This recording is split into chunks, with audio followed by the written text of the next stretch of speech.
नैब पारां बहराइच यूनिवर्सिटी जो अॻूणो wise chancellor doctor Aslam उकेली ॿीहर रिकॉर्ड समेत तलब कयो वियो आहे। नैब वाइस चांसलर डॉक्टर असलम उकेली ऐं यूनिवर्सिटी जे ॿियनि ऑफिसर्स खे सुभाणे रिकॉर्ड समेत तलब करे वरितो आहे।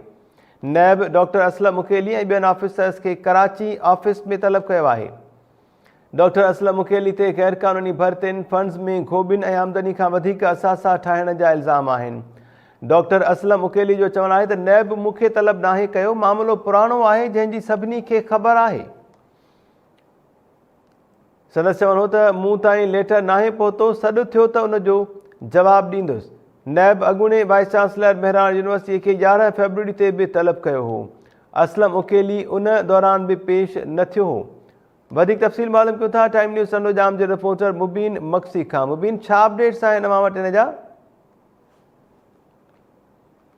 यूनिवर्सिटी जे अॻूणे वाइस चांसलर डॉक्टर असलम उकेली समेत जेको ॿियनि ऑफिसरनि खे जांच लाइ तलब करे वरितो आहे। उन हवाले सां नैब जेको बहराइच यूनिवर्सिटी जे असिस्टेंट लाइब्रेरियन राव अब्दुल राज़िक ऐं जेको गुलाम परवर ओढो जेको स्टूडियो अटेंडेंट आहे, उन्हनि ॿिन्ही खे नोटिस जारी कंदे असलम उकेली ख़िलाफ़ अंदर जांच जे हवाले सां डॉक्टर असलम उकेली ऐं ॿियनि ऑफिसरनि खे सुभाणे जेको 14 फरवरी ते तलब करे वरितो आहे।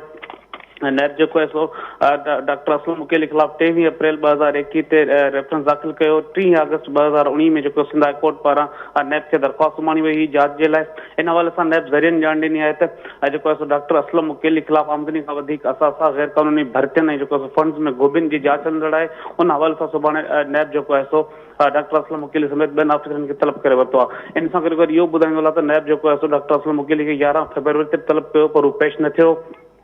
डॉक्टर असलम उकेली सां असांजी ॻाल्हि ॿोल थी आहे। हुनजो चवणु आहे त नैब मूंखे जेको ज़ाती तौर ते नाहे सॾु कयो, पर जेको इदारे में का जांच हलंदड़ आहे जंहिंजो जेको राव अब्दुल राज़िक आहे, उनजे हवाले सां जांच हलंदड़ आहे। उनखे जेको नैब तलब कयो, मूंखे जेको नाहे सॾु कयो। जेके जाली भर्तियूं थियूं आहिनि उन्हनि में मुंहिंजो को बि हथु न आहे। हिन चयो त आउं जेको वाइस चांसलर आहियां, उन करे जेको मुंहिंजो नालो मेंशन कयो आहे, पर जेका हलंदड़ जांच आहे उहा मुंहिंजे ख़िलाफ़ न आहे, ॿियनि ऑफिसरनि जे ख़िलाफ़ हलंदड़ आहे। जी मेहता। मुबीन अली, महिरबानी तफ़सील ॿुधाइण जे लाइ।